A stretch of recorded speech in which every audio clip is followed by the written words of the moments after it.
Hi everybody, I am so sorry that I have not gotten the readings out to you until right now. I was kind of struggling this week with a cold and my voice was just not that great. So, sorry again, but here I am doing the readings now. So you at least have tomorrow to listen and write them in the narrations down, okay? In your notebooks. So I'm just going to start reading here, okay? From the time of the wedding festivities until the middle of March, Il Moro shipped his young wife first to one castle and then to another. She traveled with ample company. San Servino, Francisco, and their friends, and her many ladies in waiting, accompanied her. They fished and hunted during the day and played scartino and backgammon in the evenings. While Beatrice moved from home to home, Il Moro chose to stay in Milan to look after his affairs of state in Cecilia Gallerini. During this time, Leonardo engaged in a study of mountains and rivers. He walked great distances in order to sketch the entire view from the mountain or a single wind-blown tree. High in the mountains, he had discovered seashells that had turned to stone, and he wanted to know how they had gotten there. He wondered how long and wandered far to discover the reason that seashells were on the mountaintop, and he often forgot to eat. Salai had gotten into the habit of taking him food. Salai had packed some cheese and bread, a small bottle of wine, and some fresh anise cooked cakes for his master. There was one anise cake for Leonardo and 6 altogether. On his way to the mountain to find his master, Salai walked across the inner court of the castle, his sack slung over his shoulder. He was halfway across the courtyard when he heard someone call from the far corner, "I am over here." Salai stopped and saw the Duchess Beatrice sitting in the sun, her hair pulled through the open crown of a wide-brimmed hat. "I'm over here," she repeated, trying to get the sun to make me blonde and beautiful. Salai walked over. The young Duchess looked him up and down and announced, You're very well proportioned for a dwarf." "Yes, my lady," Salai replied. "That's all right," she said. "I have no objections to a well-proportioned dwarf. Let me see what you can do." "Do?" he asked. "Yes, do," she repeated. My sister Isabella, hold on. "My sister Isabella says that you can juggle and do acrobats, and that when you are very jolly, you do your imitation of a drunken monk, and this is certain to cheer me up." "Oh, yes," Salai answered. If someone needed cheering up, how could he not try? He had not seen enough drunk monks, but he didn't think he could start with that. "I shall juggle first," he said. "What will you juggle?" He reached out into his sack and pulled out an anise cookie. "This," he exclaimed. And then he began tossing it from one hand to another. "Loop-de-loop, loop-de-la," he cooed. "Is that it?" Beatrice asked. "When will you toss 2 at a time?" "Right now," Salai answered. He reached into the sack again and withdrew another anise cookie. "Are you sure you are ready for this?" he asked. The young Duchess nodded. Salai looked at the cookies, knowing that the minute he tried to keep 2 in the air, one at least would go splat. "Oh, well," he thought, Leonardo's will be the first to go." One anise cake did go splat immediately. He looked down at it and could not bear to leave it there for the ants. The second that he looked down, the other went splat also. Salai followed that second cookie to the ground and began to pick up the pieces and eat them right there. The Duchess got up from her chair and sniffed the cookies. "Anise?" she asked. Salai nodded, not raising his eyes, picking up crumbs to stuff into his mouth. The Duchess began to do the same. "I love anise," she said, "but don't eat too much. I have vowed not to get fat. Mother is fat, and Isabella will get there too, but not I." "Isabella will keep a lean tongue," Salai said. "She overworks it." Duchess Beatrice laughed, her whole mouth open, her tongue and her teeth coated with wet anise cookie. The uninhibited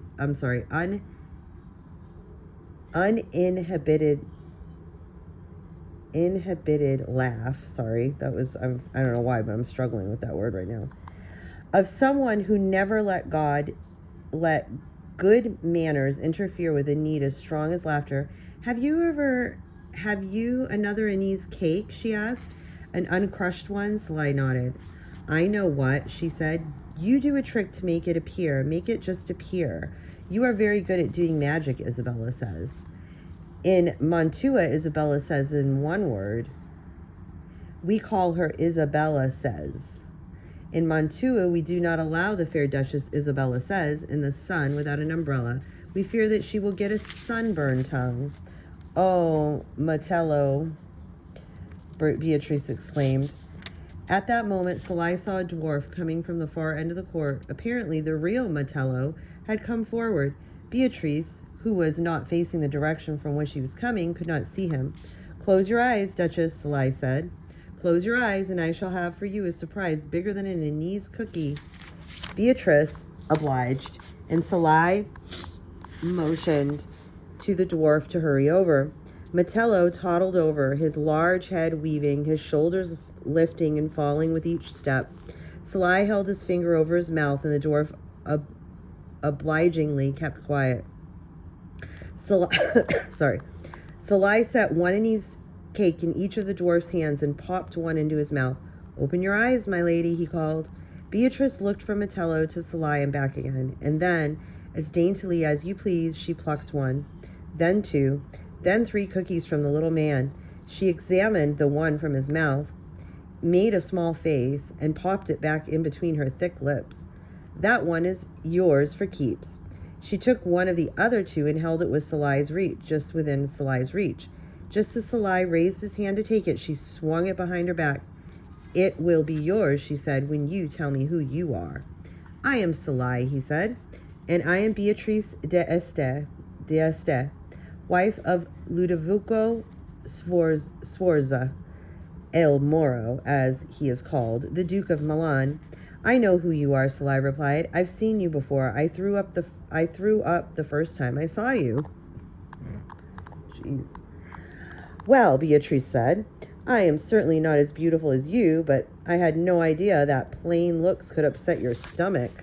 It was probably the anise cookies I ate that day. At that, she popped the cake she was holding out to him behind her back again. What do you do besides throw up? She asked. Why, he answered, I'm an assistant to Leonardo da Vinci. Just now I was on my way to the mountains. He wants my advice on some scientific problems that have been puzzling him. Do you like the revolving stage that I invented for the production of Paradise? Yes, I liked it very much, Sly. Tell me, how many men were required to turn it? Not too many, Sly answered. Only about 4 or 8,000. Tell me, Sly, do you design the men too? For you made them very quiet. I could not have sworn that your 4 or 8,000 men moving the stage made no sound. Then half a dozen of the usual type. Oh yes, Sly replied. I'm very good at a man design. I specialize in designing quiet ones. I have one model that makes no sounds at all. Now listen and tell me if you can hear me. With that, Sly moved his mouth, forming the words, Duchess Beatrice is a beautiful lady, letting no sound escape his lips. Beatrice watched Sly's lips very closely. She nodded her head and then clicked her tongue. That was not a success, Sly. I heard it. I heard. Sly is the biggest liar in all of Milan. At that moment, Sly looked into the eyes of the Duchess, and she looked into his eyes too. They exchanged a look that bound them together for that moment and for years to come, because each found in the eye of the other something he could appreciate. Both could recognize a genuine sense of mischief. Their look held until the smiles that were creeping up on their faces forced their eyes out of focus. Then they laughed, the soft laugh that comes when someone sees a baby take its first steps, a laugh of rediscovery. Beatrice said, Now, Sly, I want you to observe how very excellent I am at silent sounds. She then moved her lips in a pattern that was very easy to read. Tell Matello to go home. Then out loud she added, Would you do that for me, please, Sly? Certainly, my lady. Sly turned to Matello and said, The Duchess Beatrice no longer needs you. She would like you to return to your mistress, the Duchess Isabella says, and tell her that her sister Beatrice misses her very much, as much as a person with chickenpox misses the measles. The dwarf looked from Salai to Beatrice and back again and again. Beatrice said, "You translated that very well, Salai." She smiled at the dwarf, took pity on his confusion, and said, "You may go, Metello. I am quite cheered up."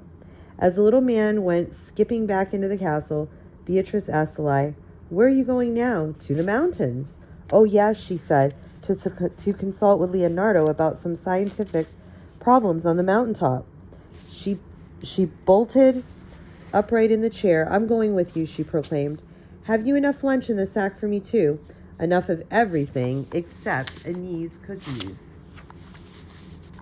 They found Leonardo sitting on the ground, turning over in his hand a wild flower he had picked. Sly had seen him study weeds for hours at a time. Once he had asked, "What are you doing, Master Leonardo?" And Leonardo had answered, "Watching grass." Sly had grown accustomed to two long silences and strange answers. The young Duchess walked over to where Leonardo sat, twirling the plant between her fingers. She reached over his shoulder from behind and took it from him. "The Star of Bethlehem," she said. Leonardo looked up, startled. He started to rise. Beatrice put a hand on his shoulder with just enough pressure to tell him to remain seated. "Master Leonardo," she said, "were you to draw this humble weed, you would grant it immortality." "You are very kind, my lady," Leonardo replied, turning to look to her. Beatrice returned his look, long and steady. "No," she said, "I am very kind. I'm not very kind. I'm just kind. What am I? What I am is honest. I'm very honest. And I'm also very neglected." "But, my lady, how can the wife to the richest duke in all of Italy feel neglected? Are you not surrounded by admirers and people willing to do your service?" "I am, Master Leonardo, and so are you. But how does it conquer loneliness to have admirers who know that I am but do not... I'm sorry, whoa. Loneliness to have admirers who know what I am but do not know who I am. How does it conquer loneliness to have not one single person who sees something other than a plain brown wrapping and the label Duchess written thereon? Had my coloring been blonde and my features been elegant as my sister's, then people would care to look inside. They would find, Leonardo, bright colors inside this puce package. They would find an eye for every shade of every color of the rainbow, an ear for every quarter tone of the lute. They would find blood that pulses to every tincture and every texture and every taste." The Duchess paused. "Except anise," she said, smiling towards Salai. "My taste for anise has been temporarily dulled." Leonardo studied the young Duchess. "You are plain, my lady," he pronounced. He looked at the Star of Bethlehem, which he held in his hand. "What an inconspicuous flower comes from this whorl of leaves. It was the whorl of leaves that I was studying. Can you make your leaf structure more interesting than that inconspicuous flower of your face?"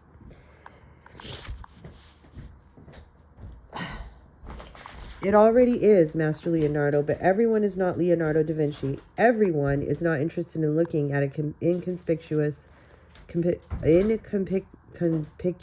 my God. Oh, guys, pray for me. Inconspicuous flower. My husband is 39 years old. He is a worldly man, and he is in love with one of the most beautiful and most intelligent women in Milan. He rushed back to Milan from our wedding in Pavia. I know why I'm now being shipped out, but I say nothing to him. I am as tongue-tied with him as I am with my mother and sister. At home, I was my parents' second daughter, my mother's second thought, and here I am a second choice. Could I but gain my husband's love, I know that I can disguise this plain brown... I could disguise this plain brown wrapping. Don't disguise it, Leonardo said. Make it transparent. Sit down, my lady, Leonardo said. Beatrice sat. Leonardo spoke to her very quietly, very confidently. Your husband is a busy man. He's an impatient man also, but for all his desire to show off, for all his need to surround himself with beautiful things and beautiful people, he has something that makes him the best patron in all of Italy, better than Medici of Florence. He can recognize the genuine from the sham, the original from the copy.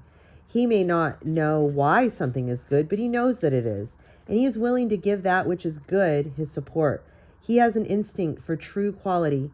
He can detect quality in a horse, in a man, in a painting, and in a woman. He can appreciate it, delight in it. But, dear lady, you are right.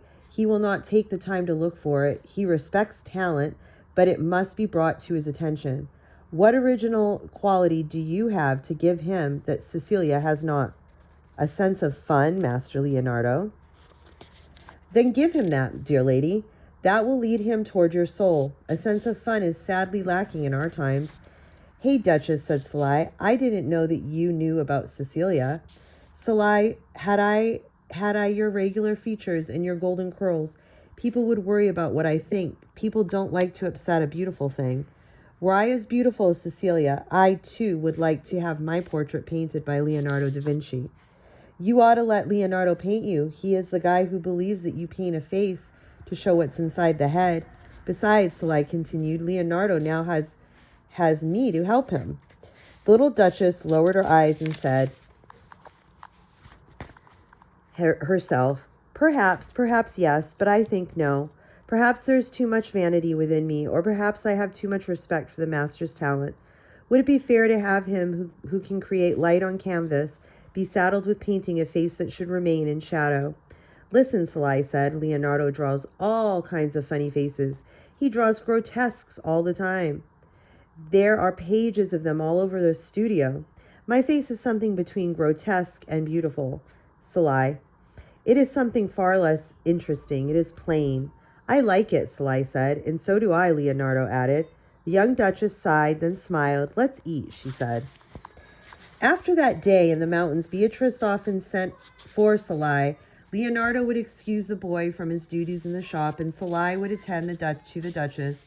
Leonardo often joined them in the evenings. Because Leonardo visited Beatrice, others soon followed. They came because of the master. They stayed because of the Duchess.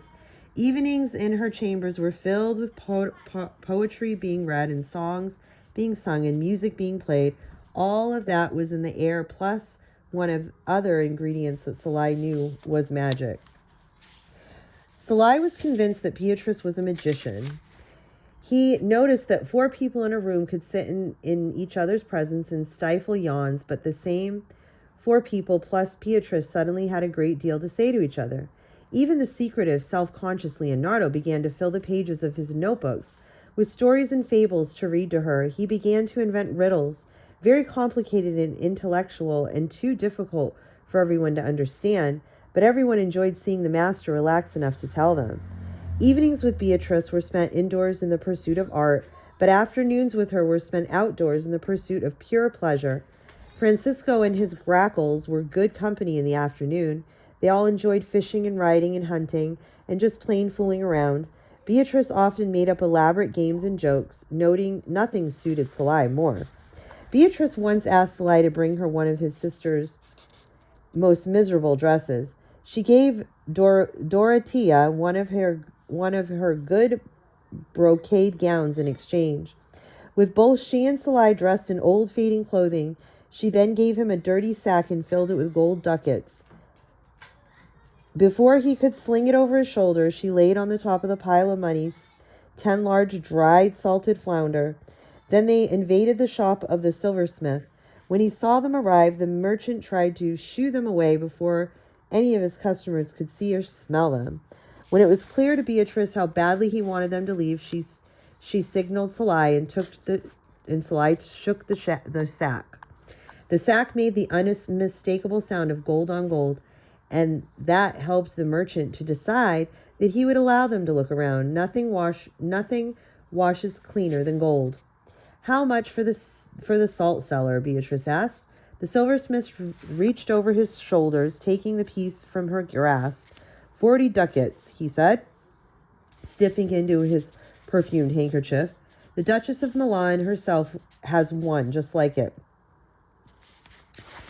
Beatrice looked at Salai and asked, Have you seen such at the castle? Salai shook his head. No. Only yesterday, the merchant said, one of our Duchess agents came to my shop to inquire about purchasing several of my wares for her collections. It is an honor to be asked to serve Our Lady's exquisite taste. Would it be worth 10 ducats to serve her exquisite taste? It is worth much more than that, the merchant replied. Beatrice turned to Salai and said, we're going to buy a salt cellar. Sly grinned broadly and bobbed his head up and down, as he had seen the court jesters do. He then reached into his sack and brought forth the 10 fish. He laid them out on the counter one by one, looking at Beatrice and waiting for her nod before laying down the next. The merchant coughed and spurted and urged Sly to hurry up and get to the money, but Sly took his time. He placed a gold ducat on each fish, wiping the coin off on his shirt, looking up to Beatrice, smiling before placing it so. Once each fish had a single coin, he repeated the process with a second. Beatrice smiled at the merchant. The fish help him count, she said, after Salai had laid out a total of 30 ducats. Sorry, let me take a drink.